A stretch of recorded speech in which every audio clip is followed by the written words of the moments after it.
Good morning, good afternoon, good evening, everyone. My name is Nate, and welcome back to another weather forecast discussion for February 8th, 2022.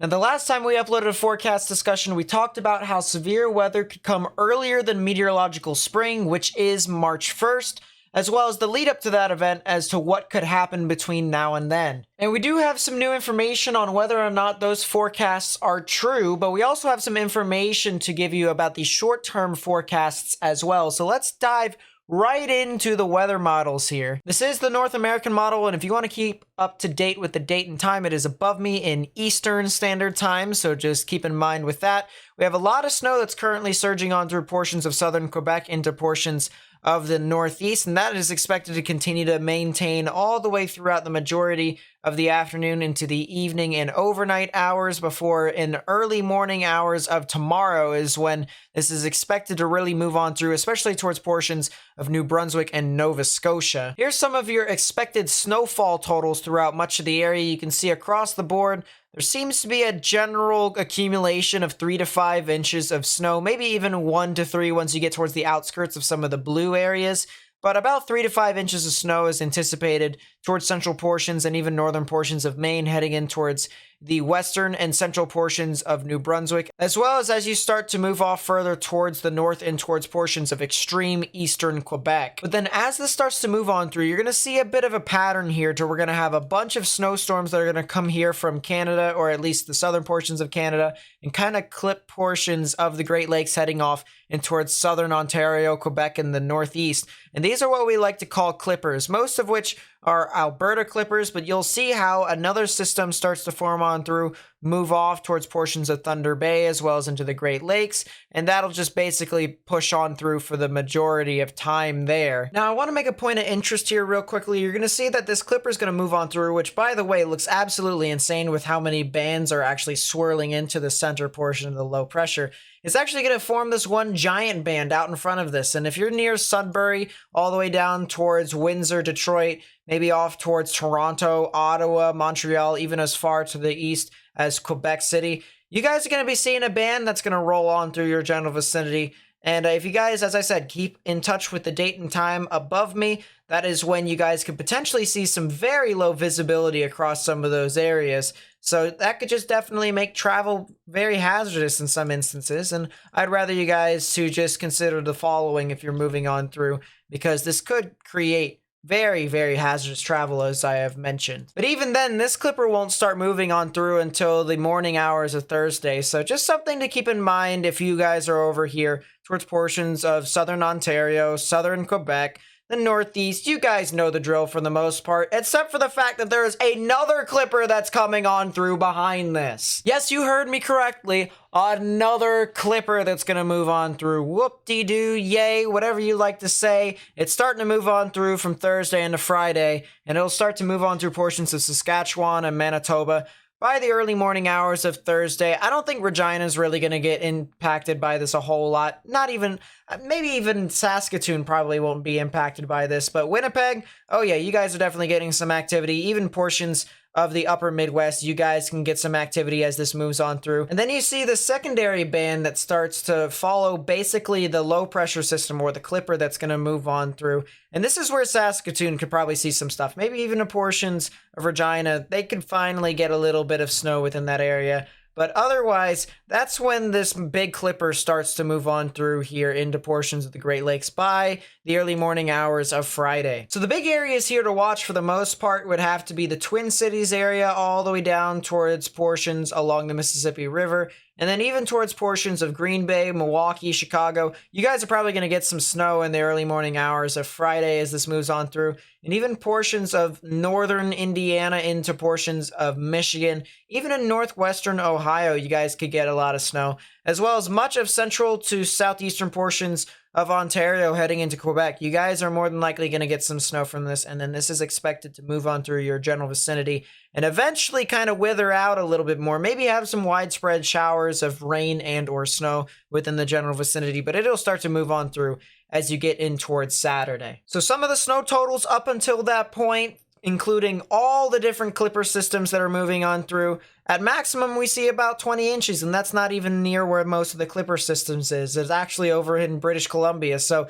it goes to tell you, it isn't expected to get very significant across some of these areas. Maybe at most, the big areas that could be impacted is areas near New Brunswick and Maine. But if you're over here towards portions of Ontario, the Great Lakes, and that general area, you guys could probably get about 8 to 12 inches at maximum. Otherwise, it'll be relatively lower than that across the board. So before we continue on with the video, please be sure to leave a like on the video to spread this information with as many people as possible. That's how YouTube's algorithm works. If you hit the like button more and more, this actually gets spread out onto more people's recommended feeds. Also, be sure to subscribe if you're new, if you do enjoy the content that I provide here, because I do upload videos to try and update you guys as to what exactly is happening with the weather. Especially if it's life-threatening, I will be updating you guys more than likely, and I also do live analysis of the life-threatening storm, so please be sure to stay tuned to that. Turn on channel notifications to stay up to date with all the stuff that I do on my channel. And last but not least, spread this information with as many people as possible, copy the link of the video,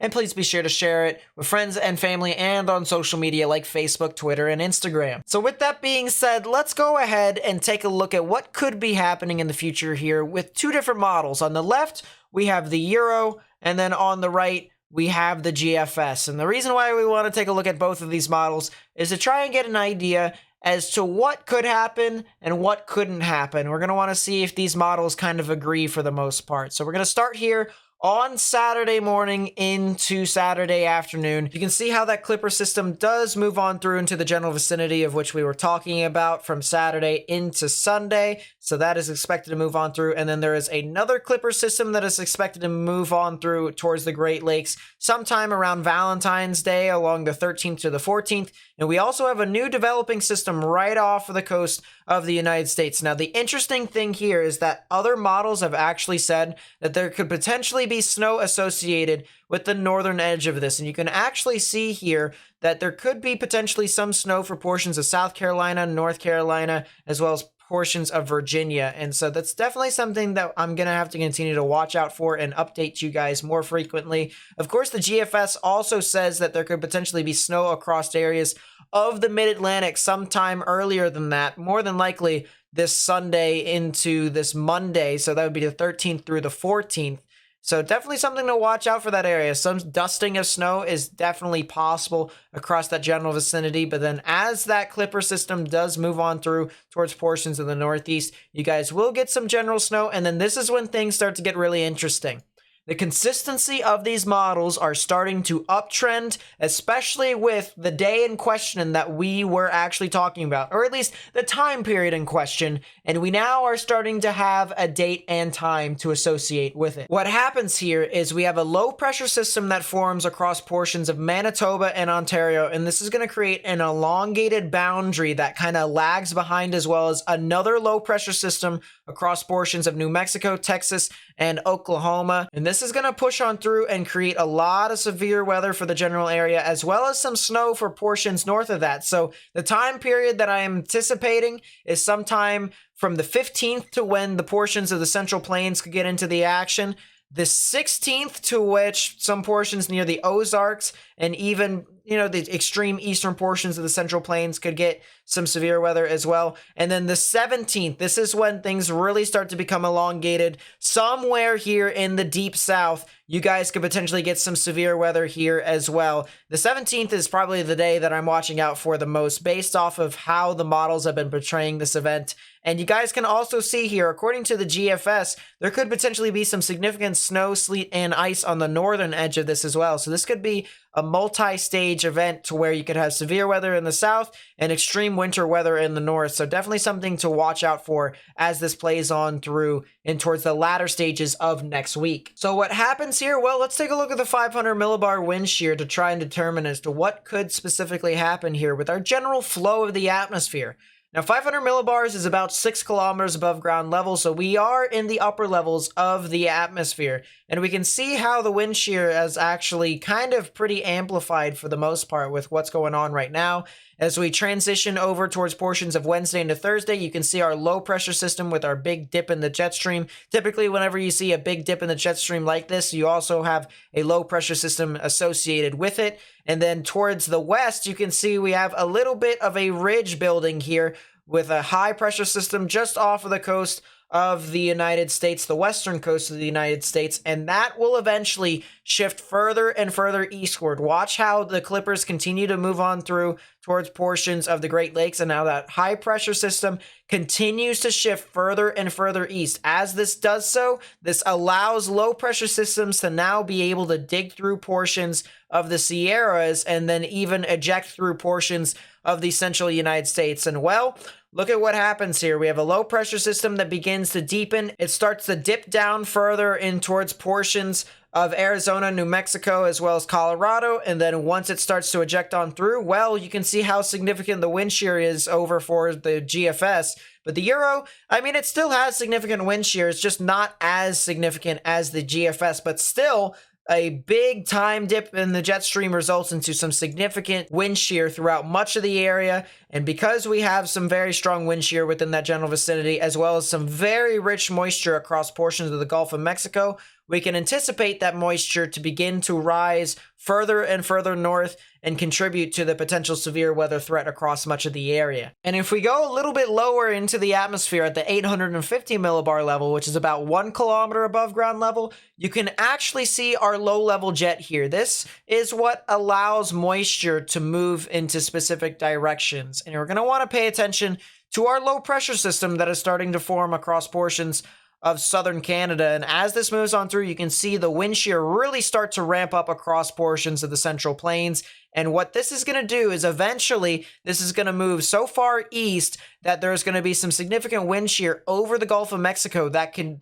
actually advect a lot of this moisture further and further north from the Gulf of Mexico and continue to supply a lot of moisture for this general area, creating some severe weather. And I mean, my goodness, you can see that big boundary right within here, according to the 850 millibar level. That is where you can anticipate severe weather, or at least anywhere south of that is to where you guys could potentially get some severe weather. If it's a lot colder up further north, then you guys could potentially anticipate some winter weather. But you can see how the boundary actually elongates all the way through, and you can see how significant some of the wind shear is across much of the area, which means that moisture down here in the Gulf of Mexico, once it actually picks up that moisture here, you can see the lagging tail that goes all the way through down into that general vicinity. Once it picks up that moisture, then the energy levels will not be an issue across much of the areas. And you can actually see that here with our dew points. You can see how the moisture does start to rise further and further north. You can also see how ahead of this, you can see how relatively dry it is.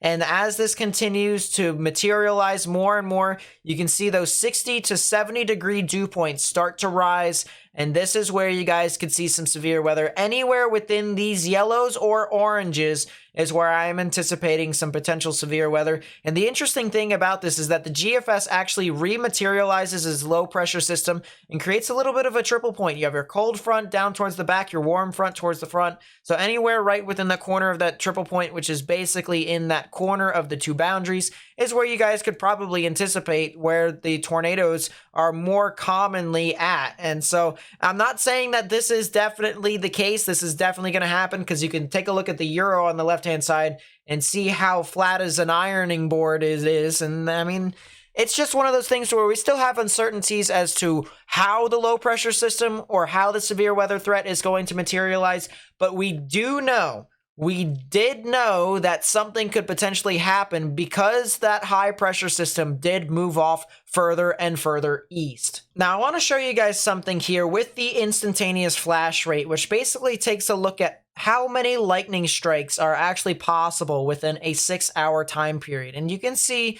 around the time period of the 15th, lightning starts to appear across portions of the Central Plains, specifically into portions of Kansas, Oklahoma, and Texas. And that will continue to move on through. That is where you could potentially find your severe weather across much of those areas.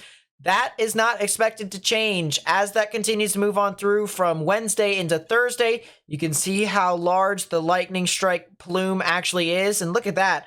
over 1,000 strikes per 6 hours is possible across some of these areas here, specifically in Louisiana and Mississippi. If you guys are in Louisiana and Mississippi, in my honest opinion, you guys are going to get some severe weather, all right? Somewhere within that general time frame, I'm already locking it in. You guys are going to get severe weather. Now, how significant? Well, that is still yet to be determined. I'll still have to continue to monitor that for the most part, but you guys are going to get severe weather, all right? Just based off of how the consistency of the models has been showing up for the most part, you guys are probably going to see it. Now, the one thing that is consistent here is if we take a look at the total precipitation in inches, you can see how relatively dry it is across the board. The only areas that get a lot of precipitation is everywhere to the northern portions of the United States and way further north. If you're here in the Central Plains, the Southern Plains, the Deep South, the Southwest, you guys aren't really getting a whole lot of precipitation up to the 15th, but then as this moves on through, you can see that precipitation is expected to uptick quite significantly,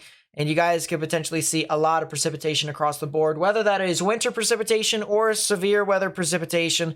That is still yet to be determined in specific areas. And last but not least, the entire snow totals for both runs here for the most part. You can see the consistency, all right? With all these clippers that have been moving on through, you can assume that the majority of the snow is expected to stay within where those clippers actually have surged on through. But there's things to kind of monitor for is sometime around that 15th, 16th, 17th, 18th time frame is to where you guys could potentially see some snow across portions of the Ozarks, the Midwest, portions along into the Great Lakes. You guys could potentially see some snow.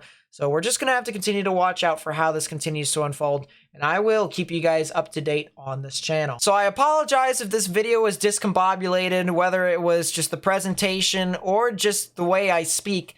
I'm pretty tired right now. I've worked a couple of days here. I know everyone has worked and stuff like that, but I'm just really tired. I'm pretty sure everyone can sympathize with me for how exhausting work can actually be some instances, and it's just one of those instances to where that's kind of how I feel right now. I almost actually fell asleep a couple of times.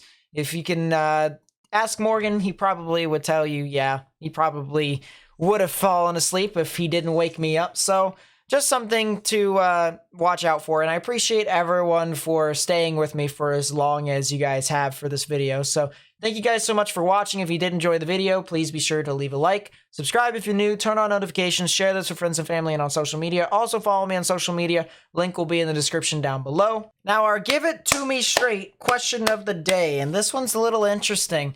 If you guys had a storm chasing vehicle, all right, you don't have to name it, but if you did, what would its name be? I'm really interested as to what some of your answers are. And the most unique one that I find, I'll pin in the comments down below. So thank you guys so much for watching, and I will catch you guys on Thursday night. So peace out, everyone.